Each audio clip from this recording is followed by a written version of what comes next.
All right. Good afternoon, everyone. I'd like to call the May 1st, 2025 Inspector General Committee meeting to order. And if Mr. Clerk, if you'd call the roll. State Attorney Alexia Cox. Vice Chair Cruz. Here. Public Defender Daniel Eisinger. Here. Chair Kreidel. Commissioner Kugler. Commissioner Romano. Here. Commissioner Vara Garcia. Present. Thank you. Okay. Just one introductory comment. I'd like to welcome our new Palm Beach County Public Defender, Daniel Eisinger, to the Inspector General Committee, and we're glad to have you here. Thanks, I appreciate it. Okay. Glad to be here. All right. Okay, item number 4, approval of the Inspector General Committee meeting minutes of December 5th, 2024. Can I have a motion, please? Motion to approve? Second. Motion and second. Any discussion? All those in favor say aye. Aye. Okay. All right. For our Inspector General, John Carey, we'll welcome you to the podium to give the 6-month status report. Thank you. Okay, good afternoon. You see, is my microphone on? It's not. It's not. The microphone on this side? Okay.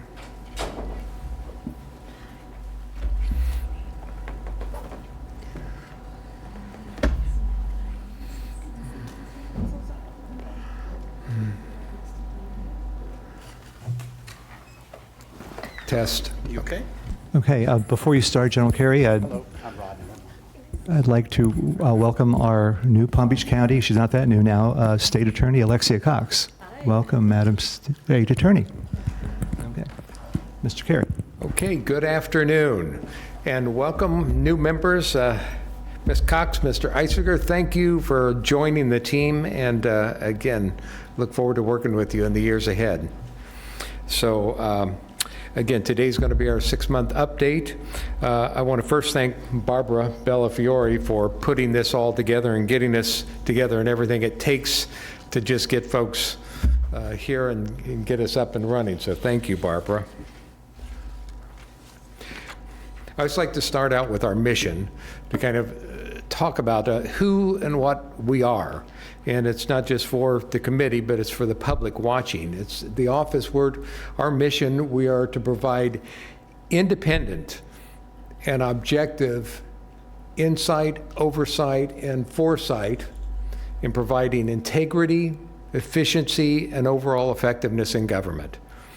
And when I say insight, we're that independent agency that is able to come along organizations and look at processes and provide insight in best practices, how we can be doing our operations better. And then the oversight is what we're most known for by the public, is compliance. When people are we compliant with the rules, the regulations, the laws, and we find that through our audits and reviews, and if there's complaints, we investigate according to the standards, the criteria. And then finally, foresight is looking ahead, is trying to prevent bad things from happening, trying to prevent fraud, waste, and abuse, and looking forward and how we can put controls in place to help us from going off the tracks. So those are what I talk about often: insight, oversight, and foresight in our mission.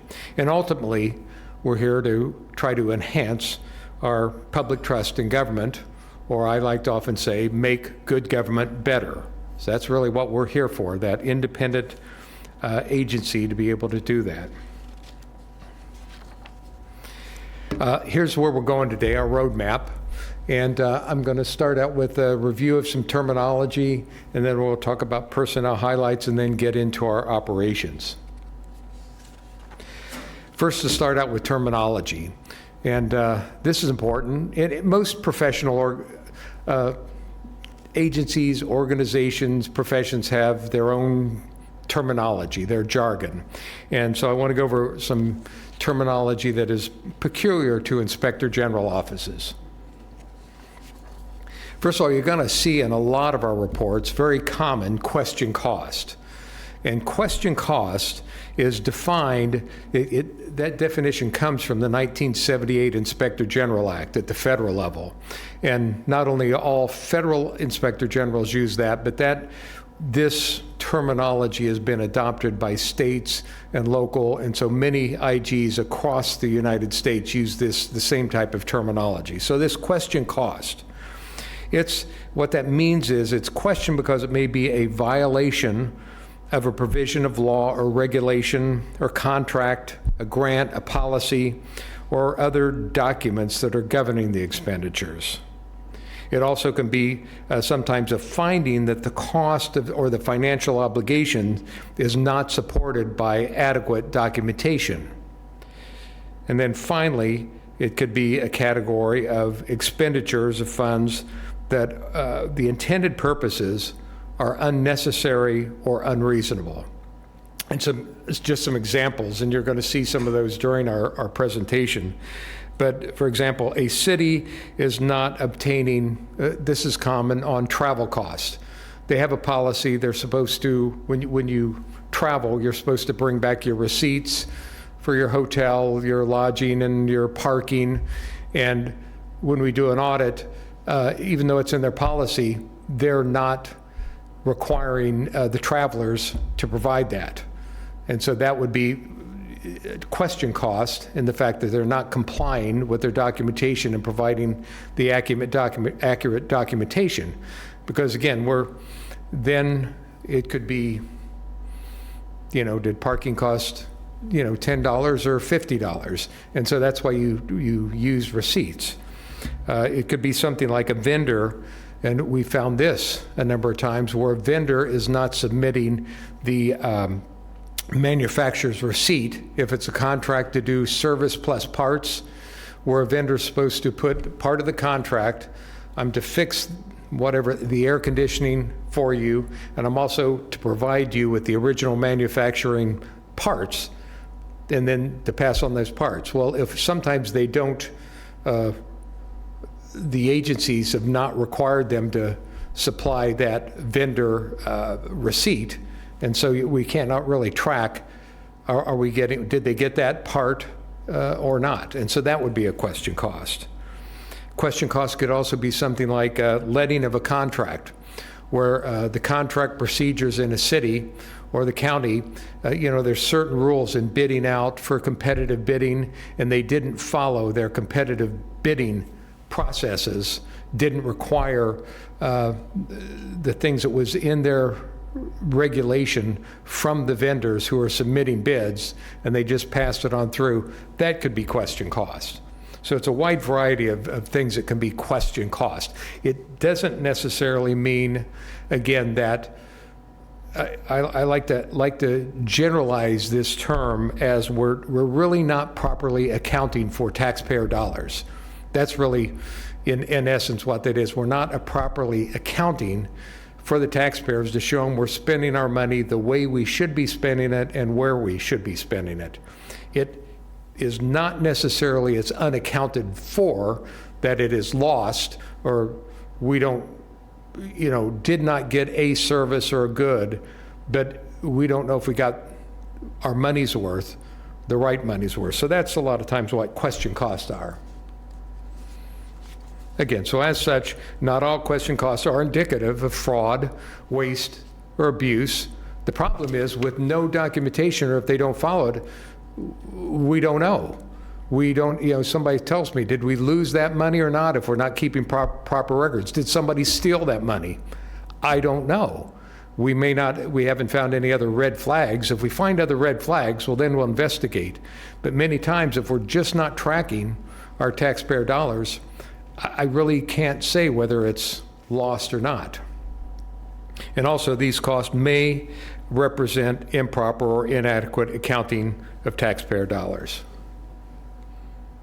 Now, the next term you'll see in our reports is potential cost savings.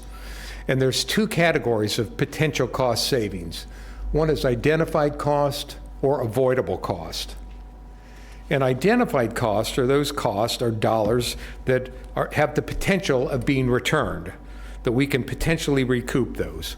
For example, a traveler, some of the most basic, an individual traveled and provided false documentation of their travel,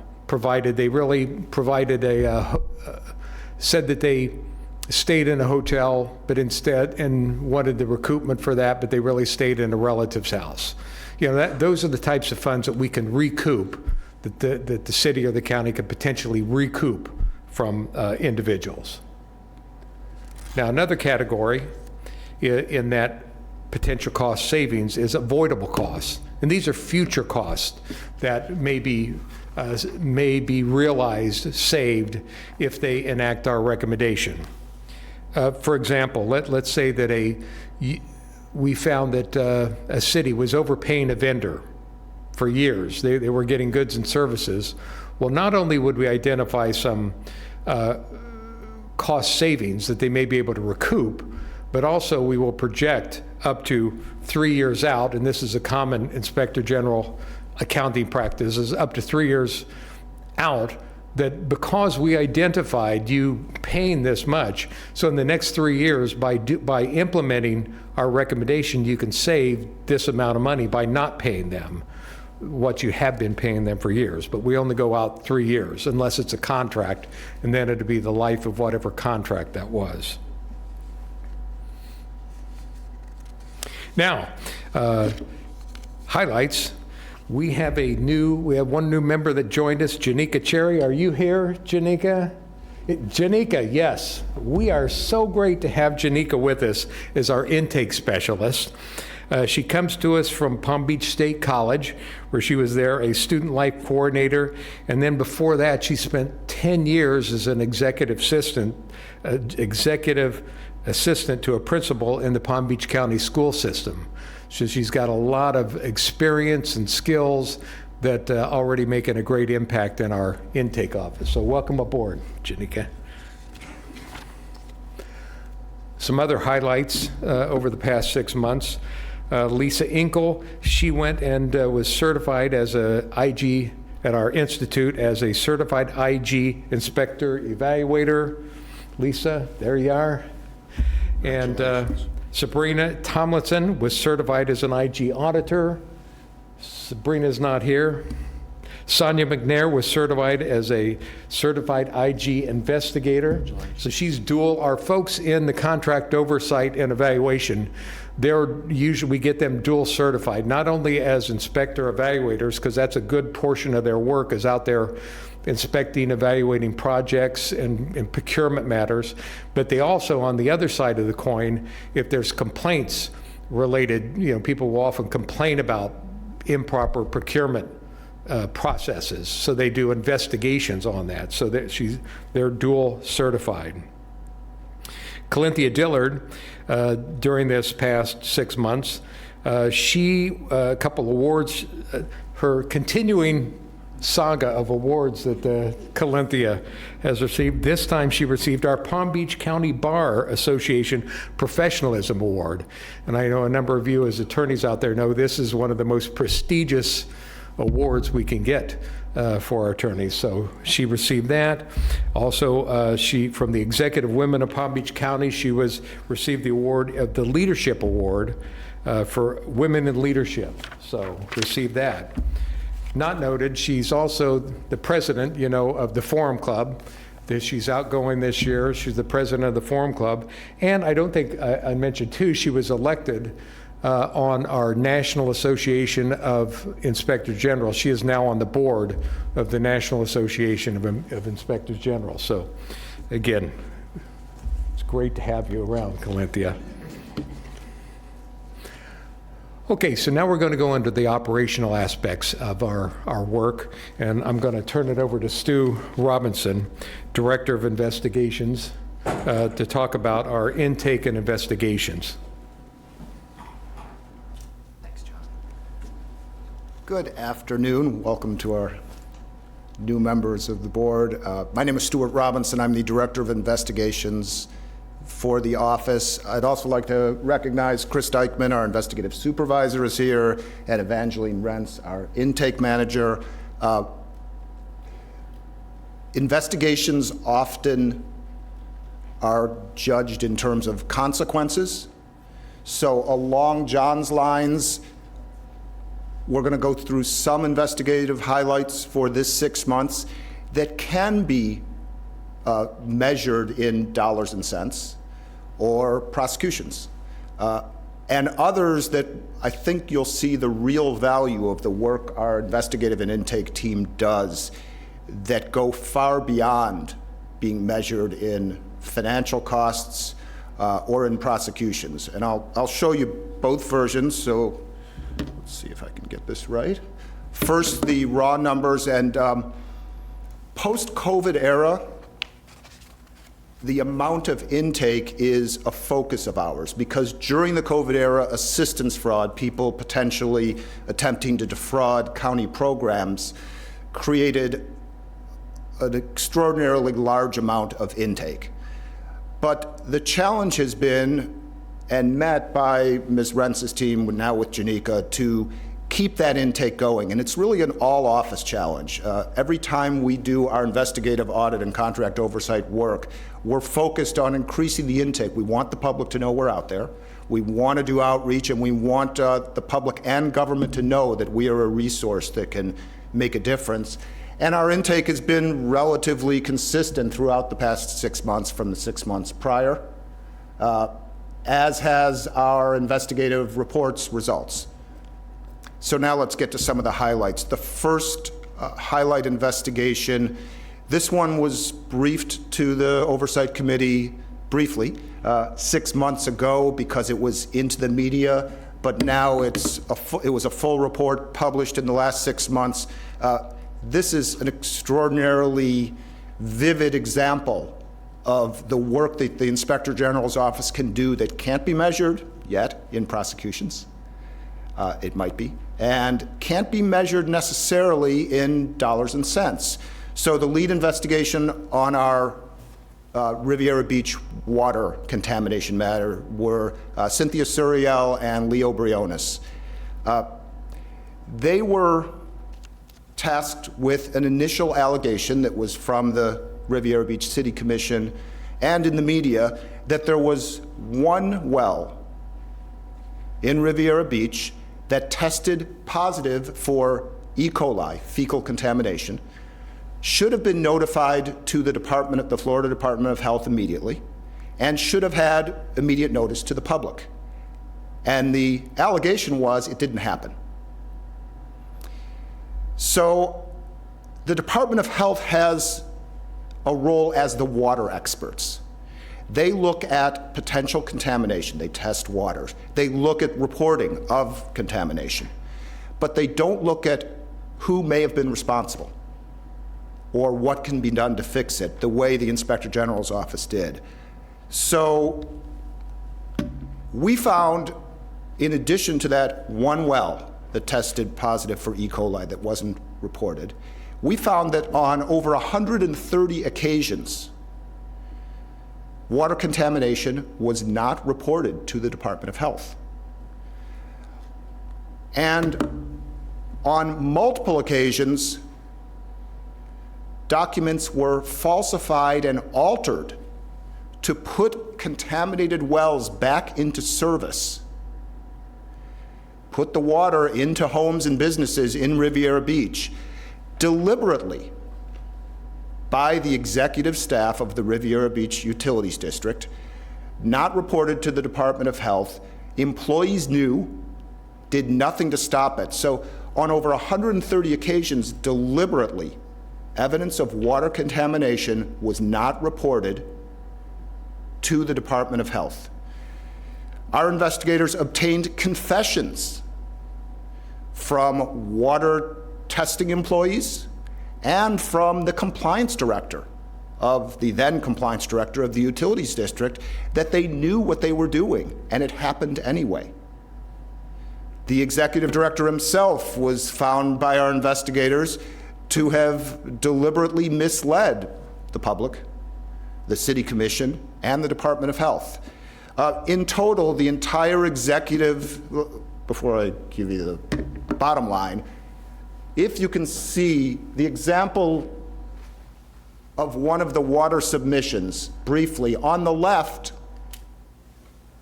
is the actual water submission that came back from the testing lab, and you see a P for total coliform, which means presence. But the same report that was altered and then turned in for the same well to the Department of Health, you see on the right, where that P for presence of total coliform is, it was altered, photoshopped, to put an A there, absent of total coliform. By doing that, a well was put back into service that was testing positive. And it was discovered through the hard work of our investigators, who painstakingly took thousands of documents and compared them side by side until they found discrepancies and talked to people and asked the right questions. I also want to recognize that there's a real public need to get the results out quickly so that people that aren't involved in the wrongdoing aren't unnecessarily attached to it, and so that people that are involved are held accountable. And the entire executive staff of the Utilities District of Riviera Beach was held accountable. Every single one of them resigned during our investigation. And then once our report came out, Dr. Anthony Williams, who was the compliance director that admitted that he turned in all of these, submitted all of these falsified documents, he was by then the compliance director at Delray Beach Water and resigned upon the issuance of our report. So the consequences: professional licensing organizations are involved. Law enforcement is actively involved as we speak, so I won't comment on what their conclusions might be. This is a prime example of the good work that our investigative staff does without a dollars and cents attachment to it.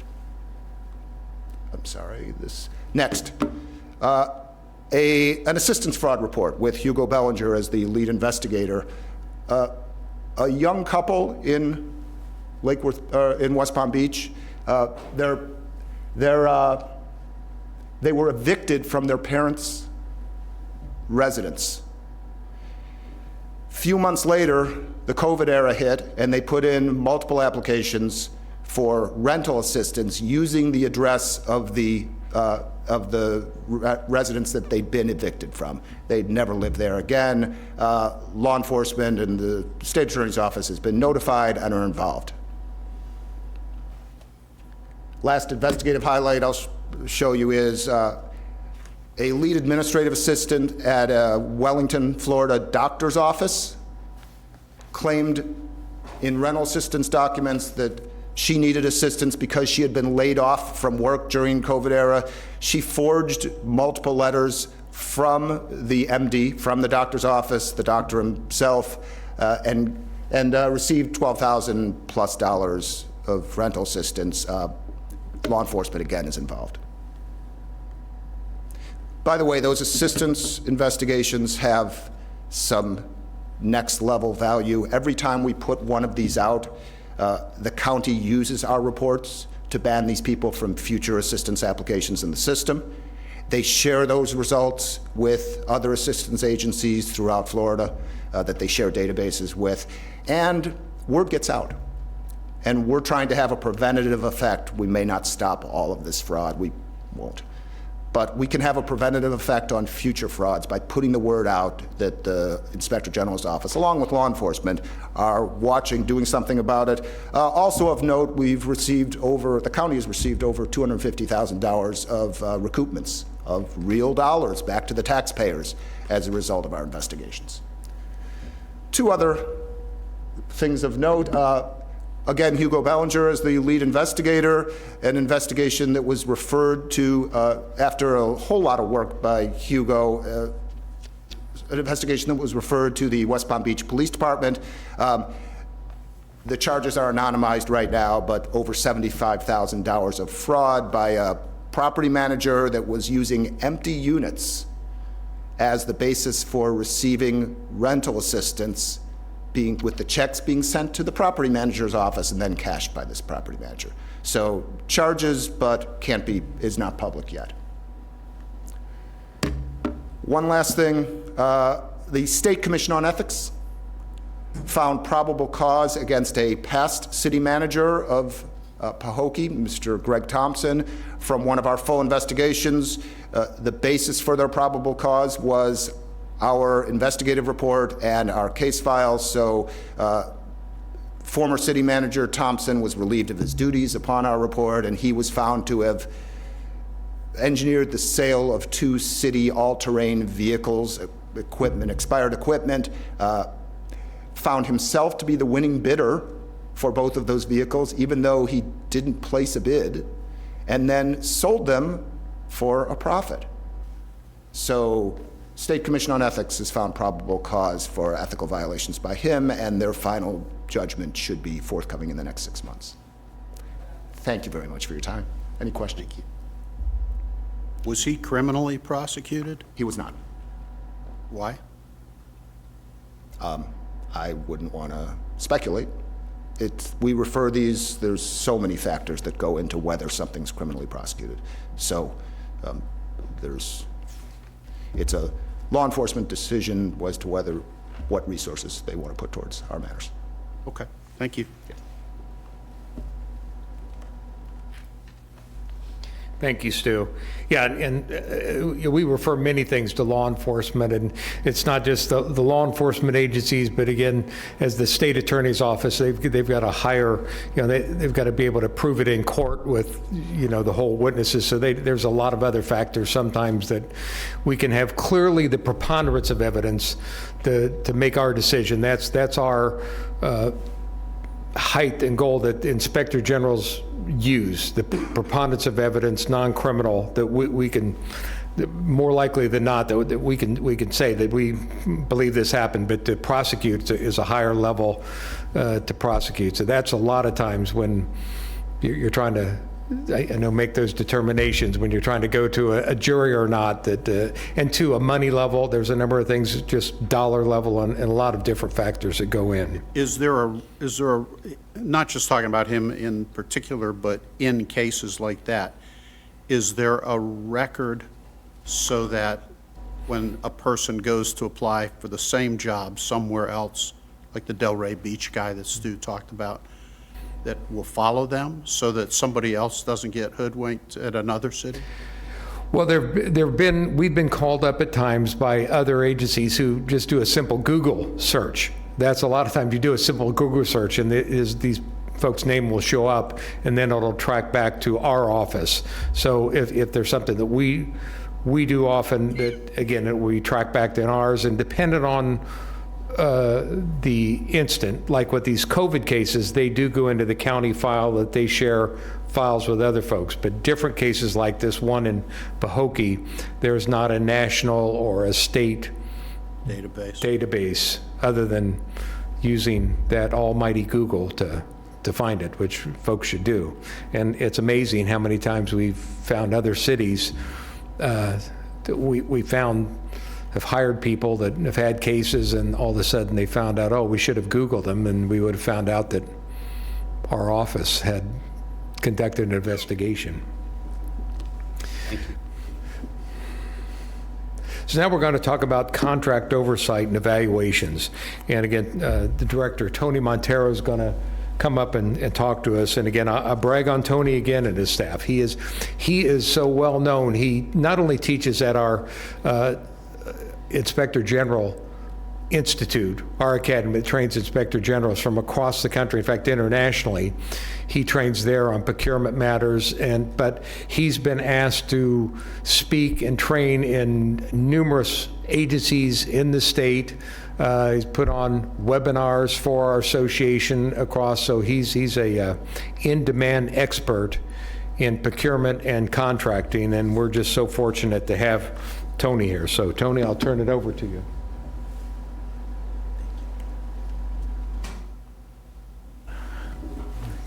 Good afternoon. My name's Tony Montero, Director of Contract Oversight and Evaluations. Let's see. Okay, great. So this is our stats for the current 6 months.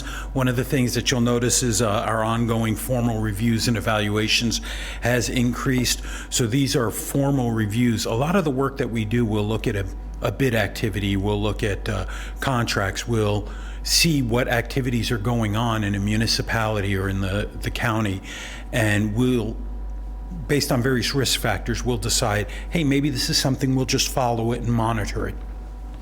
If nothing comes of it, we just continue monitoring it and until it gets awarded or until some certain point. When we turn it into a formal review, that means that we have opened a file on it, we have a plan, we're formalizing the review procedures in anticipation that a report may come out of it, may or may not, but for the moment we're taking a formal path. We see something and we're trying to make sure that we document everything properly. So we had a big increase in that in the past 6 months. We also had a big increase in investigative activities that we were assigned. These are the complaints that come in, and it seems like during the winter months we get a lot of complaints, and then we resolve a lot of them during the summer months, and then the cycle repeats again. So that's an interesting stat. I'll keep watching that. Okay. So one of the things about contract oversight is a lot of the work that we do, you don't see it because a lot of it is under the waterline. We'll do a lot of complaint inquiries. We monitor, review, advise. So there's a lot of other work that we do that doesn't show up in a report or that you don't see on a website somewhere. And that's what I'm going to talk about a lot today. One of the things that we try and do is make sure that our time is effectively used. We're a small team, but we try and make sure we get out there. We also try and make sure that we're not biased in anything that we do. We don't want one entity to feel like we're picking on them, and so we're always constantly checking to make sure that, we're looking where we need to look, and we're not targeting any one group. So one of the things is that we look at the total number of activities that we do, and you could see the county and the municipalities. We got a pretty decent split there.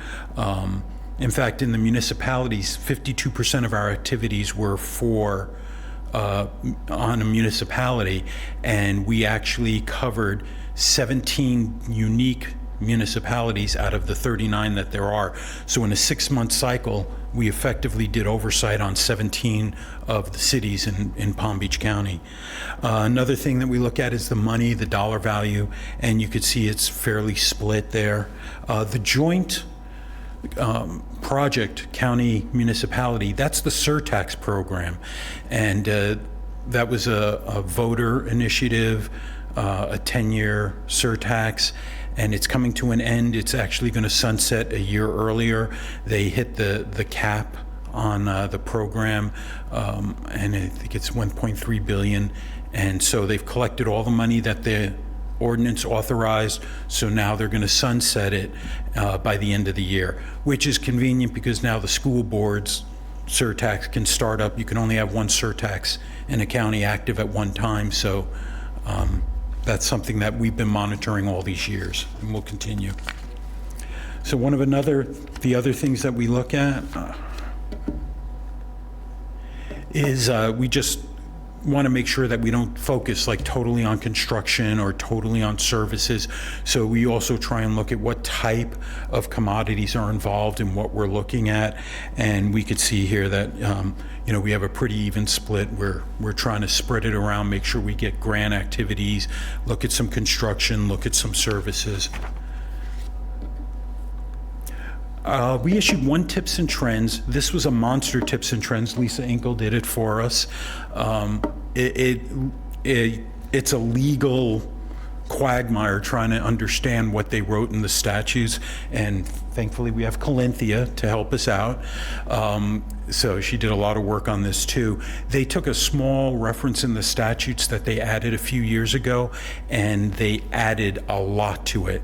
And basically what it is public-private partnerships is where you're working with a vendor, developer, an independent public party, and you're going to do some sort of a relationship, usually on a big ticket dollar project, where you're both sharing in something. Dr. Cruz probably knows all about it with universities. There's a lot of that. We'll build housing, but we get to, collect the housing fees for the next 10 years or 20 years to help pay it off, and then we'll turn it back over to the university. So those types of things have gone on. Well, now that same ability is going into the cities and into the county, the local governments. So the legislature came up and added this statute. And so if it's a qualified project, the municipality can go out, or the county, they can go out and solicit for a public-private partnership. Another way they could do it is if they get an unsolicited proposal in. Vendor submits a proposal that says, hey, I could put a new marina in for you, and we'll share the revenue, and we'll do this. I just need, access to the land, or whatever the deal is. So in an unsolicited proposal, the statutes specify an application fee to help offset the cost, where they're now mandating an A&E, architect and engineer, has to review the proposal. And then it's up to the entity to decide, do we want to bid it, or do we just want to move to an award and try and make this deal happen individually? So there's a lot of structure that they added to this in order to facilitate that decision-making process. One of them, there's a comprehensive agreement at the end, and so you have to determine that it is a public interest. The ownership has to be squared away. Who's owning the product when it's done? The financing of it, and safeguards for default. You don't want to invest money in a very long-term project and the vendor goes bankrupt or the project doesn't get built. So you're trying to protect the taxpayer money. And of course, we recommended that they figure out their statutes, their ordinances, check it with the statute, and see, are they in compliance? Is there anything else that they need to do to change this? The next slide. This is a list of what we just found that's going on, been talked about in the papers, that been posted on entities' websites. This is a list of some of the projects that were talked about in Palm Beach County. Boca Raton campus, Boynton Beach Town Square, Riviera Beach, the City Hall, all that complex. Lake Worth Beach, Atlantis, Palm Beach County. When you look at that list, that's about $3.6 billion worth of development potential within the county alone. And one of the things about P3s that we have to be careful of is that they have long terms, 10 to 99 years. One of these on the list entails a 99-year lease for the property. So, that's significant. And when you look at these arrangements, you want to make sure that it is something that is going to be sustainable. I mean, you're getting rid of the property for 99 years. You want to make sure that your city, your village, the town, you're getting your value out of letting that property go. There also is a revenue sharing. Public bonds could be financed with it. So there's a lot of intricacies into this type of a deal. And that's one of the things, is that it's been taken, the decision for these P3s is not with your normal purchasing and finance folks. This is the senior leadership of your towns, of your cities, and they're making economic development decisions. And that's good that this structure was put in there. But on our end, that's one of those things that we have to try and do what oversight we can into these mega dollar deals. So that was, okay. So another thing that we do outreach, training, and assistance. That's a lot of what our department does. This was the Palm Beach Gardens 2025 Vendor Open House. It's an annual event that they have. We've been invited back for the last 3 years. John has been the guest speaker for all 3 years. So he opens the event for them. And you can see Lisa and Sonia there, and John and I talking to the Riviera Beach purchasing director. We got to interface with all these activities, with all these other entities that are there. And so not only did we get to talk to the vendor community, 113 people in attendance, but we also got to talk to the representatives from all those other agencies. And it was very productive, very fruitful. We get a lot of phone calls after those events, a lot of vendors or people from these towns or other entities calling us, asking us questions about how we do business. So that was very helpful. And now the training. This was, we did 2 trainings. One was for Palm Springs and the other was for the city of Riviera Beach. For Palm Springs, the finance director invited us over to give a speech promoting integrity and accountability in government and a little lessons learned. Everybody loves war stories, so they love to hear, what we found and what we did about it. But we went to Palm Springs and trained new staff that they had in the finance department. That was very helpful for them and for us to meet them and to present that training. The photo you see is from Riviera Beach. Their new purchasing director did a lunch and learn, and that's in the Fire Station 87, their brand new station, the EOC, Emergency Operations Center. Gorgeous facility, just absolutely spectacular. You only see about 3 of the TVs there, but the whole room was lined in these big plasma TVs, so it was very impressive. But so John and I and Sonia went out there and we did a little presentation for them, so that was good. And the last is the assistance part of this, and in this one, we do get a lot of questions. We get a lot of calls from entities, emails, asking us to help them provide guidance or do what we can. Now, we're not consultants. We can't tell them what to do, but what we like to do is just educate them, let them know what's out there that they can see, where to look for something, perhaps a website that has some more information or a contact somewhere else where they did such a thing. So some of the questions we got over the last 6 months is purchasing food for an employee training event allowed? And the answer is, like a lot of the work we do, depends. So, we have to talk them through that one. Can you assist us in establishing a new contract oversight division at another IG office? The contract oversight division is somewhat unique in the world of the AIG. Only now is it starting to gain traction. My team, we're all purchasing people. We weren't born and raised in the IG environment or a law environment. We were all purchasing and finance and grants, and we're learning the IG part of it. But that gives us a unique ability in being able to find and identify where there may be issues. So we get a lot of calls because a lot of places want to start up a contract oversight or inspections division. Somebody called and asked for best practices once. I love this one. Are separations of duty required by law? Obviously, there was some question going on at an entity somewhere, and the answer is sadly no, unless they specify it themselves, but you're not going to find someplace that says, no, you can't move your procurement function, or there's nothing that prohibits moving the purchasing function to, let's say, the accounts payable or finance section. You don't want to do it, but so we have a lot of those discussions, best practices. Are advance payments permissible? Absolutely not, but there are always exceptions, so that was a fun one. Donated funds, that's a unique one. There's apparently people out there who want to donate to the city for fire equipment, for parks, for playgrounds, and so we've gotten a few questions on, okay, somebody wants to give us money for this, how do we do that? And so we have a long discussion about that. And last but not least, we actually found a municipality that signed a contract, but they were missing a whole bunch of clauses in there.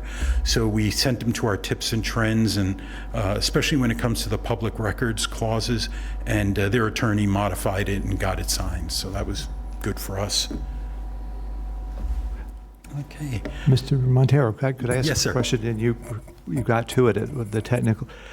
I realize you don't offer ongoing technical assistance through the entire process for procurement.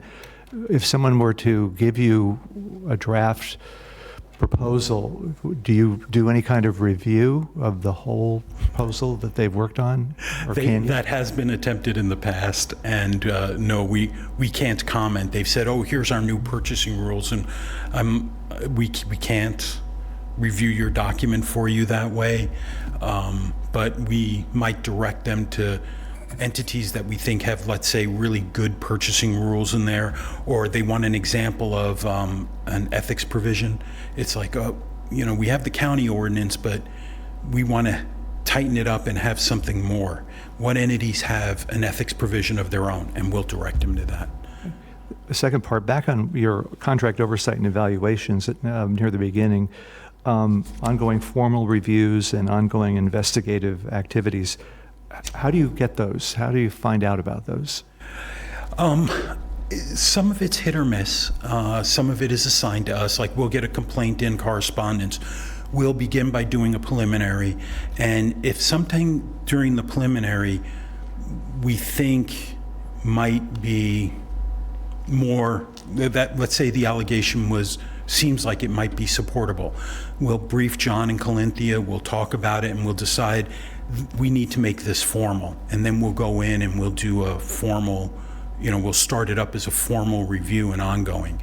Some of them, like the surtax one, I've been monitoring that for years, and that always has the potential to become a report at some point. And so when I get enough information, I may turn that into a report. And then we have ones where they're out in the field and they find something. And prime example is we had an issue with what was supposed to be an inspection of a library construction project, and it turned into a report where the contractor was eventually arrested by the Department of Finance for submitting false insurance documents. So, we walk into these things and we see the red flags there, and then we'll pursue it. Okay. Any other questions? Oh, yes. Yes, sir. You frightened me with your revelation about this statute regarding the public-private partnerships in this regard. Developers generally have incredible experience with complex transactions and contracts. Elected officials, especially municipal officials, often don't. They get elected because they want to serve their community, but may not have that level of sophistication or education or experience. Is there anything that can be done to help protect them and help them protect their municipalities from being essentially shot like ducks in a barrel? Do you want this? I'm going to defer.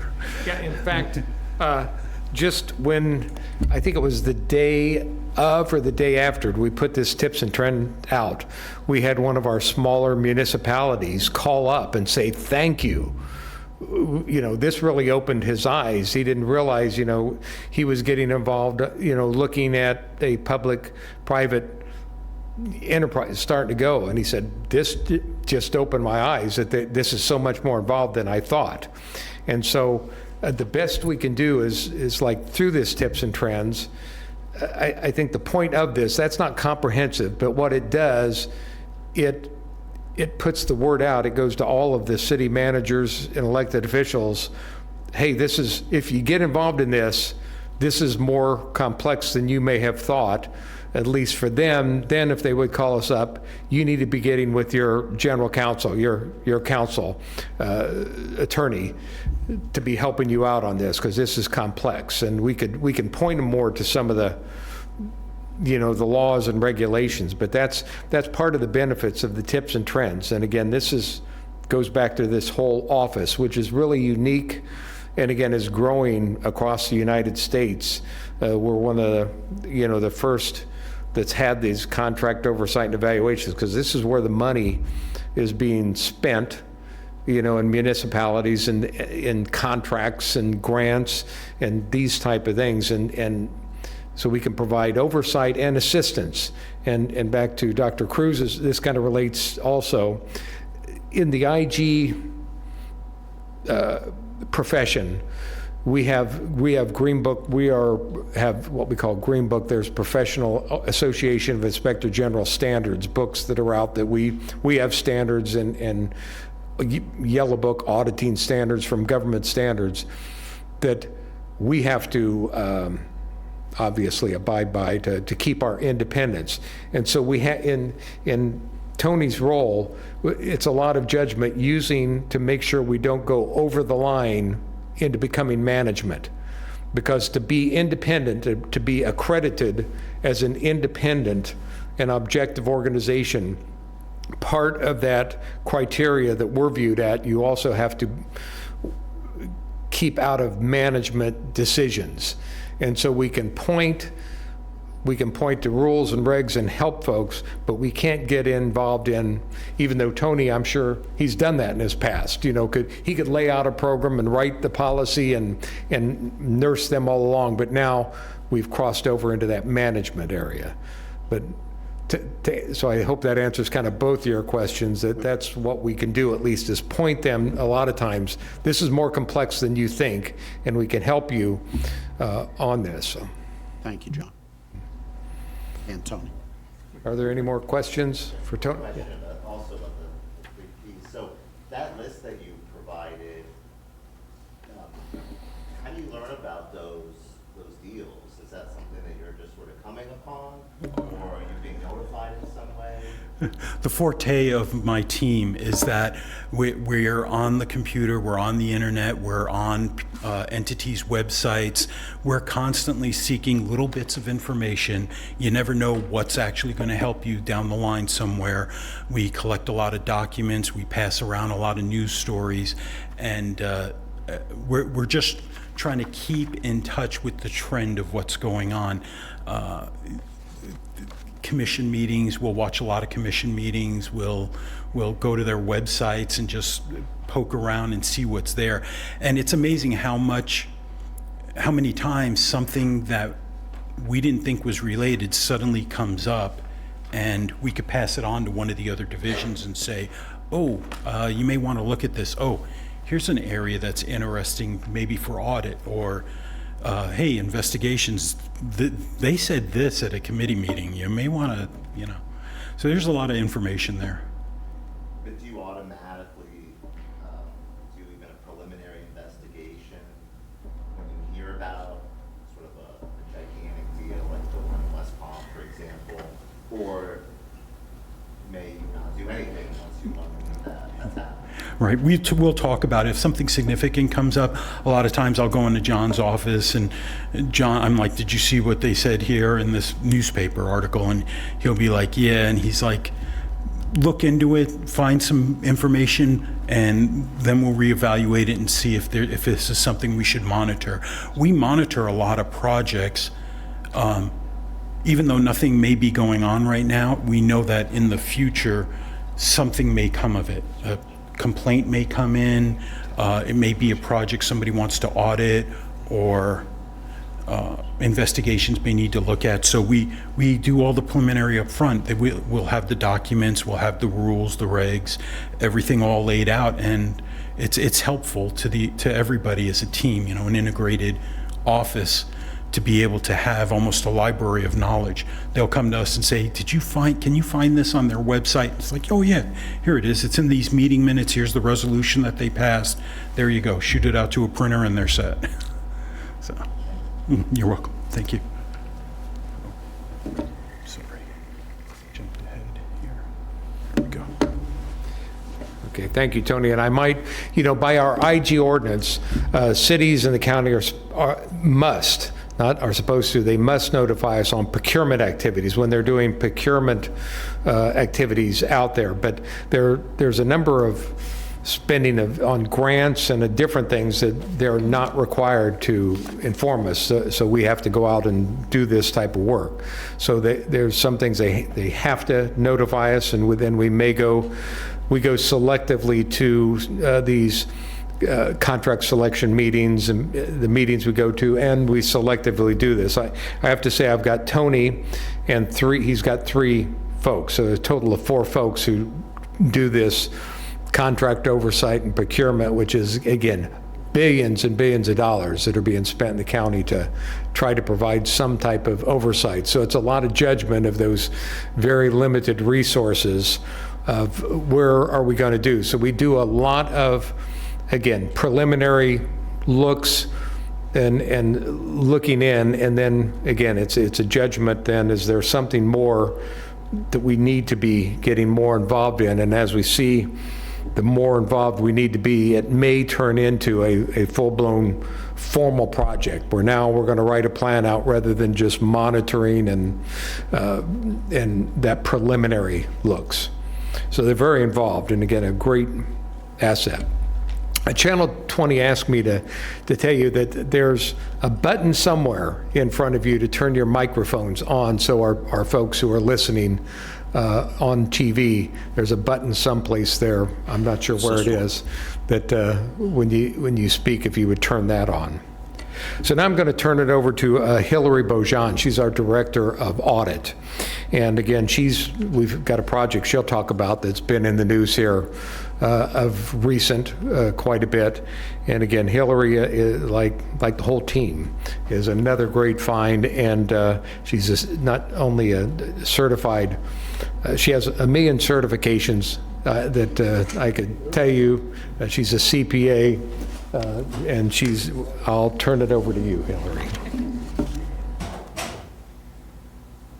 Good afternoon. My name is Hillary Beaujean. I'm the Director of Audit. Okay, so over the past 6-month period, we had 7 ongoing audits with 1 issued report, which had 4 recommendations that were accepted by the town. There were over $182,000 of question costs related to that audit, and I'm going to cover that next. So this audit of the contract between the Town of Palm Beach and John C. Cassidy Air Conditioning was a routine audit, and it was performed by Jennifer Timms, who's here today. We found the town paid the contractor for HVAC and refrigeration repair services that lacked supporting documentation required by the contract, such as work tickets, supplier invoices, and written estimates. Additionally, the contractor's invoices lacked information required by the contract, such as the purchase order number, as well as it lacked information to verify whether amounts billed were in compliance with the contract, such as itemized labor parts, or labor and parts, which are used to determine the markup. As a result, we could not verify that the town was paying the actual cost of materials and equipment and parts, or that the markup paid by the town was in accordance with their terms and conditions. The instances of a lack of a documentation totaled to $182,000, and additionally, we found that the town paid for the same invoice on more than 1 occasion, and that resulted in that identified cost of $358. So this is the report that John just mentioned. It wasn't published in our 6-month period. It was released about 2 weeks ago. So we're reporting on it today since it was significant and covered in the media. So this audit was of the City of Pahokie's accounts payable, expenditures, and cash disbursements, and was initiated actually based on a request from the city. The audit was performed by Kathy Davis, who's here today. She was the lead auditor, and actually every auditor in our division contributed to this project. Overall, we audited 1,800 transactions totaling over $5.5 million. We found widespread systemic noncompliance with the city's written guidance, including its purchasing ordinance, its purchasing policy, credit card and travel policies, as well as contracts and agreements. Examples of that noncompliance included not following proper purchasing procedures, such as obtaining a purchase order or the proper level of approval. They also classified non-emergency purchases as an emergency to expedite processing or bypass approval requirements.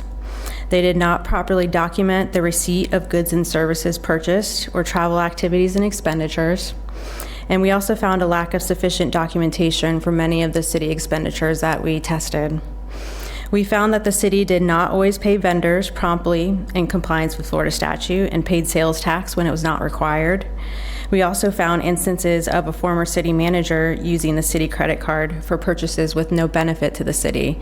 Those included personal travel, subscriptions, and a rental car upgrade. That former city manager also gave commissioners at the time permission to violate the travel policy. And in that instance, the commissioners purchased meals on their city credit card after receiving a payment for meal per diem. We also found that certain commissioners and that same former city manager used their city credit card to purchase upgraded seating on flights. Additionally, we found that the city did not maintain accurate records for capital assets and IT equipment. And lastly, we found that the city lacked adequate controls over its vendor file and lacked written guidance for its IT processes. These findings resulted in over $1.9 million in question costs and $18,000 in identified costs. Overall, we found that the non-compliance with city policy occurred across city departments and at all personnel levels. The issues we identified in our audit had continued for at least 10 years, despite being reported by the city's external financial auditors, as well as in past OIG audits and investigations. Contributing factors that we found were that personnel lacked knowledge of the responsibilities and requirements that were in their purchasing ordinance and policies. This was especially concerning because it was prevalent at the city manager and finance director levels, who are responsible for ensuring that city's expenditures benefit the city and that they're properly accounted for. The turnover in these key positions contributed some to that issue. There was a lot of turnover in the city manager over the period that we audited, as well as the finance director. But in addition to that, one of the former city managers willfully did not comply with city policy, and he held that position for the majority of our audit and several years prior to that. He's no longer with the city. We provided a copy of our report to the state attorney's office and the Commission on Ethics for their consideration. And in addition to our recommendations, we also suggested that the city seek assistance from an outside management company to help them implement the policy updates and implementations and training that they need to get back on track. The city accepted our recommendations and our suggestion to obtain outside assistance. Were there any questions on that audit before I move forward? Okay, this slide and the next are a snapshot of our in-process and planned audits for the fiscal year. We currently have 6 audits in process, which excludes the Pahokee audit that was just released. And every year, our audit division conducts a county-wide risk assessment, which determines the global areas that we audit each year. A global area is basically a process, function, or program that applies to multiple entities within our jurisdiction. Using that global area approach allows us to have more flexibility and coverage in our audit plan. The 8 planned global audit areas shown here were they're not shown there. They're there. These planned areas were selected during that risk assessment process, and we plan to launch audits in these areas. And that concludes the audit activities.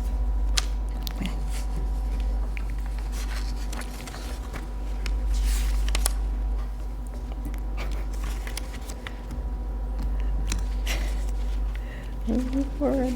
You're welcome. Thank you, Hillary. Yeah, that was an extensive audit, and it took a long time to do it. Just during the course of that audit, I forget how many city managers turned over, procurement officers turned over, so a lot of the delays we've been asked, it took a long time to do that. Well, when the staff is just turning over so rapidly, they can't even locate where the documents are themselves. And so it took a while just in dealing with them to get the information we needed to do the audit. But they were cooperative, but it was just difficult for them. And many times they either couldn't locate it or the documentation didn't exist. But it took them time to find that out. Next, we're going to talk about our training and outreach. And I'm going to ask Calinthia Dillard to talk about that. So Calinthia, would you come up and give a talk?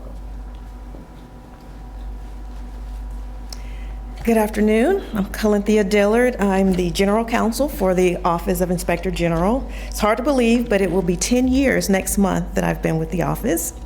So I've been asked to come forward to give you a little bit of information, more details. You've heard a little bit about the training and outreach that we do, but I want to give you some a little more detail for your information. But when you walk into our office, there's a poster that has OIG values, and two of the items on that poster are professionalism and excellence. And one of the ways that we really pursue those values is the amount of training that we do for our staff internally. Part of our strategic plan is that we have a high-performing team. So we spend a lot of time and money, quite frankly, to making sure we're trained to be successful in what we do. So that training includes going out externally to other service providers, but also within the office. I do training within the office. I monitor our legislative session, so if there's new legislation that impacts what we do or the agencies that we oversee, we make sure we keep up to date on those things. Evangeline Rentz does training every year on public records laws and records retention. Everybody who's willing has an opportunity to provide training. Our IT specialist, Jeff, actually did a training yesterday on things that we should be mindful on with regard to IT issues, to make sure we're aware of spam and the laws regarding malware and things of that nature. Stu also does training on red flags. As you know, a lot of what we do in our reports, we recommend training of agencies. So it's important for us to model that behavior so that we can give the advice. But we also do external training. We go out to the cities, we speak to city managers, we speak to employees to make sure they have some of the same information that we have, because we find that oftentimes many of the problems that exist are not necessarily due to intentional fraud. It's really sometimes about a lack of training and understanding about policies and procedures. Sometimes you find that the actions of staff don't necessarily reflect the actual policy. So we make sure there's alignment and make sure there's consistency, and that is reconciled with the current law that may apply to that particular area. We spend a lot of time doing outreach as well. We believe that outreach is important because we want to educate the public about what we do. We want the public to know that we are a resource. We're hoping that is an opportunity to provide tips. If people have information about things that may not rise to the level of a criminal offense, but that doesn't mean it should not be addressed. So we invite them in to come to us to give us information. If it's something that falls within our jurisdiction, we'll deal with it. We have partner agencies. We refer it out if it's not something that fits within our jurisdiction, but we want the public to be aware that we are a resource, that we do add value to our community. We also think that the Outlook provides transparency.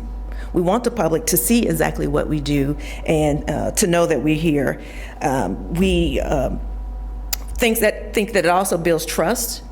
When we issue a report, we want the community to trust that we do, that we've done it in an independent manner, that we're unbiased, and that there's integrity in our work. And we accomplish that and notify and educate the public with the outreach efforts that we do. So specifically, you see here, there's some training with regard to government employees. John and Stu present weekly to new employees for the county. John reaches out to new city managers when they come aboard. We monitor that. Part of all of the monitoring that our staff does, that includes staying in touch with cities when they have new staff, we can reach out to them and set up meetings to let them know what we do and what their obligations are, quite frankly. They have a duty to let us know if there's misuse of funds over $5,000 when they're having public meetings in the procurement arena. So we provide information through our outreach efforts to make them aware of those requirements. Stu, John, and I also attended the City of Riviera Beach Utility District meeting after our report came out regarding the investigation into the improper reporting regarding the water. So the board members asked us to come out because they had some questions about that, as you can imagine, with all the attention from the media. So we did go out and present to them to answer their questions. And we mentioned before, with regard to the public, Tony is pretty well known about for what he does in the procurement and contract area.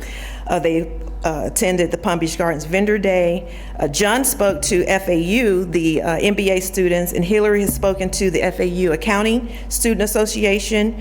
The student has gone out to Rotary clubs, and I was actually invited to speak to the Historical Society. It initially started as a discussion about women in leadership, and it turned into, can you tell me more about that Riviera Beach report? So whenever we have an opportunity to tell people about what we do and to educate the public, we take that opportunity. You've probably seen John in the last few weeks talking to the media about some of the reports we have. He's our official spokesperson, but he will call in staff to answer some of those detailed questions if they have them. But we do whatever we can to really support his determination to make sure the media is willing to put out the information once we release reports. I spoke recently to the Florida PAC, which is the Florida Police and Accreditation Coalition. So that organization is made up of people who work for IGs, people who work for law enforcement, and corrections officers. So they asked me to come out and to give a presentation on ethics. I've done that for 2 years in a row, and they've actually asked me to come back for their next session. So again, that's another example of us trying to build partnerships in what we do. And John mentioned that I'm now on the board for the National IG Association. He is actually in charge of the accreditation program for that organization. So when you're in charge, you get to have your staff involved. So John presents, Stu presents, Tony presents, I present as well. So we're well represented in that organization. And as a result of that, we get phone calls from all across the country asking us questions about how our office operates. Been invited to talk about the contra oversight, because as they mentioned before, that is not a common area in IG offices. And I got a call recently about my function. When we had the last IG conference, I actually presented on the role of the general counsel. Oh, and I did want to mention from one of the pictures here, you see a table. We partnered with the Ethics Commission during Ethics Awareness Month to give information to the public about what the two agencies do. Even though we work quite closely, sometimes the public doesn't necessarily understand the distinction between the two. So when we have an opportunity to work together to get information out, we do that as well. And before I move on, I do want to mention publications. We released our annual report during the 6 months, and we do tips and trends frequently. All the divisions work on those. Tony talked about the public-private partnerships, but that's something that all of the divisions do when an issue that the city or the county employees should be aware of. And we get information from those from the monitoring process, and also trying to be aware of new legislation that comes down that people they get busy and they may not necessarily know about recent changes in the law. So we use tips and trends as an opportunity to communicate that information. Budget and staffing. So as you may be aware, we were initially set up with the idea that we would have 40 members of our staff. We've never received funding in that amount. We initially it was contemplated that we would receive 40 positions, half for county and half for city. After litigation, cities do not contribute to our funding, unfortunately. But through our working with the county, we are now approved for 3 additional slots. So we're up to 30 positions. And so we're excited about that. We have 26 on hand and have some openings that are published, and hopefully we'll be hiring some additional staff in the near future. But we do what we can with the resources we have. We make the most of it, and again, we try to efficiently and effectively add value to the voters of the citizens of Palm Beach County.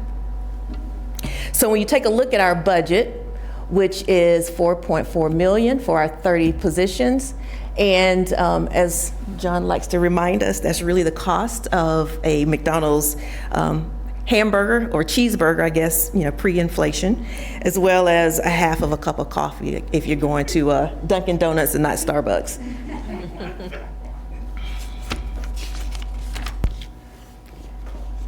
So looking forward with our plans, objectives, and initiatives, we will continue to execute our strategic plan, which goes until 2028.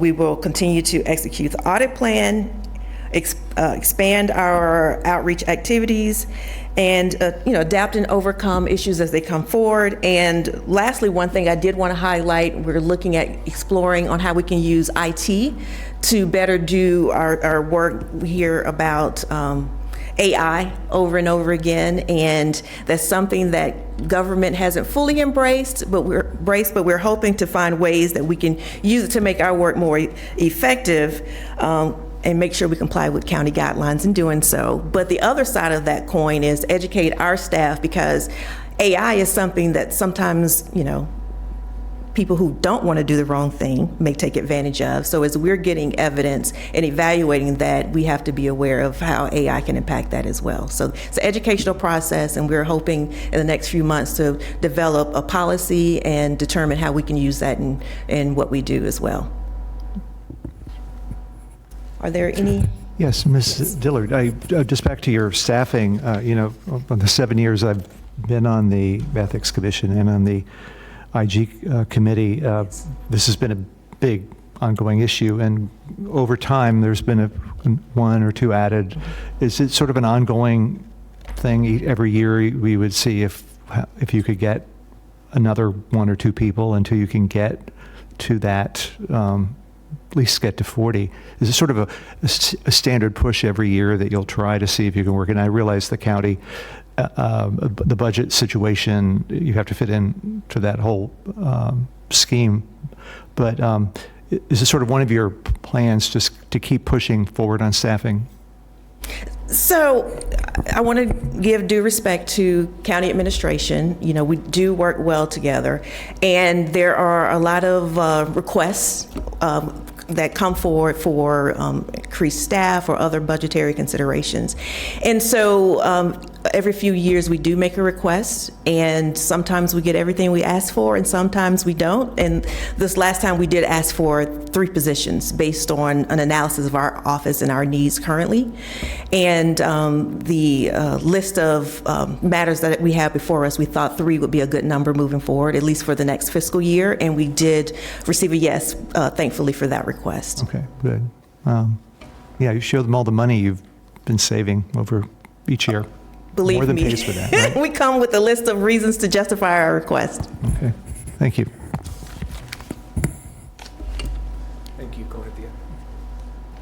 Thank you. And just while the slide is up there, again, we've been peer reviewed. Every 3 years, we're peer reviewed by the National Association, and every 3 years, we're also by the state for accreditation of our investigative side. And each time, they've said something like this: the last peer review that we had in 2024, on this slide out of their report, and again, the peer review are folks who look at agencies across the United States, that for the sheer size of operations of our office that we oversee, your office jurisdiction and responsibility is unparalleled by any other government inspector general office. We're I think the only office that I am aware of. Most IGs just are single agency, single organization offices. Like, for example, just the county. We have the county plus the 39 municipalities and the 2 special taxing districts. And other IGs, they just have their one organization. There's some IGs just for a major city that are for that city or for that county. So we are unique in the fact that we have this wide-spanning jurisdiction that. Yeah, John, next time they come, can you have them add one more line? And by the way, you need 10 more people. Okay, so we're going to wrap it up here. And I always like to wrap it up in just kind of summarizing, since we've been around, what have we done? What's our office done since we've been around from June of 2010 to the present? Again, over 13,600 hotline calls that have come into the office, calls and correspondence. Again, many of those calls, a good portion of those calls are really not our jurisdiction. But what we add, we are an outlet, a place for citizens, people in government, out of government, when they often don't know who to call. They call us up, and then we'll get them linked up. We never tell anybody. Our motto is never to tell anybody, not my job, and hang up. We don't know. We find if it's not us, we'll link them up to the proper organization or agency of the place that they need to do, at least to try to help them handle their issue. Dollars and cents. That question cost figure, $56.4 million in question costs, 25.6 in potential cost savings. Made over 1,300 recommendations to try to make sure that we're doing our business not only more compliant, but better. Are we doing government better? And we have almost a 92% acceptance rate, which for IGs, that's pretty good. We try to, when we make our recommendations, we try to make them realistic and achievable. Share best practices, prevent bad practices. Over the years, 22 arrests that's come as a direct result of our work. There's been many more arrests that when we've made referrals that things have come in and we've referred it to law enforcement, but we only like that. These are ones that have come as a direct result of our audit or investigation that we can say that, no, we played a substantial role that resulted in the arrest. Again, 700, look at that, 736 cases referred to law enforcement or Commission on Ethics. That oftentimes they would not have got to law enforcement or Commission on Ethics without our office. It's people, again, they don't know who to call, they call us and we get it to the right place. That concludes our presentation. Is there any questions that I can Any answer? discussion from questions? I do Go have ahead. one question. I hope my microphone is on. Well, first, I think it's only right for me to commend your small but mighty team of professionals. I can't say how impressed I am to hear what you do and how you're able to accomplish so many important things for the people of Palm Beach County with such a small team. So kudos to each of you, who contribute. My question is, with the audits, you conduct the audit, findings are made, recommendations are issued. What is the next step? Is there some type of monitoring, or is that even part of the work that you do to make sure that those steps are implemented so that you're not seeing these same, local governments or county entities coming back before your office? That's an excellent question about our follow-ups. And yes, every recommendation that's accepted, every 6 months, it's either one that if they close it out and implement it while we're there, we note that and make a document. But again, most of them are not. And so every 6 months by our standards, and these are national standards that you're required to follow up, and in our office, we have a policy every 6 months. We will go out on every open recommendation to see what's the status of it, and we will follow up until it's implemented. And we usually will ask to send evidence. That's nice that they say they implemented it, but we ask for, okay, what's evidence? Like if it's a policy, if it's training, we ask for, okay, documentation of training. So we'll make sure that we're satisfied enough that it has been implemented. And if we had more folks, a lot of inspector generals go out and re-inspect. We just don't have the resources to do that. But a lot of the larger organizations that they may do a re-audit or re-inspection or a follow-up on site. Sometimes we will go out on site also, but that's what we do. We continue to follow up with them until it's done. On lines with recommendations, I'm often asked by citizens, why can't I make them do something? And the whole Inspector General concept, it's designed, as Inspector Generals, we have wide latitude on what we can do, what we can self-initiate. The requirement for organizations to provide us information it's required. And so we have a wide jurisdiction of where we can look and what we can do. But kind of one of our checks and balances are, we make recommendations, and then it goes to the public and the elected officials and we try to keep it visible. Like we say, we shine the light on the problem and try to provide a solution, but then it comes back to management, elected official, and the citizens to implement that. Or if it's criminal, we refer that to law enforcement. Thank you. Commissioner? Yes, I just echo everything State Attorney Cox said in terms of the team. I think it's clearly been highlighted how much work the entire team is doing, so I really commend you. I just wanted to specifically highlight the investigative report regarding the Riviera Beach water. The findings of that report were so highly concerning, especially as a former resident of Riviera Beach. So I really commend the work. I commend the team on bringing those findings to the public's attention, and I really hope that Riviera Beach, moving forward, ensures that nothing like this ever happens again. Mr. Eisinger, do you have anything? I just learned so much. Thanks. That was really interesting, and I do commend you all for not just doing the work, but being here and seeing your faces. Thank you for everything that you do, and I look forward to more in the future. Okay, thank you. Well, thank you all for your time. I know you're volunteers in this endeavor, and I always appreciate, and we send our reports to each of you as they come out and try to keep you informed, and I've always got an open ear. If there's anything ever that you've got a recommendation or hear something, and I'm glad we've got a great relationship that's what happens. So I want to encourage you anytime for our new members too, if you have a question, a comment that you're hearing something, we're all ears and ready to communicate, to talk back and forth, have a conversation. Thank you so much. Thank you, General Gary. Thank you. Okay, the next item, is there any public comment? Mr. Radcliffe?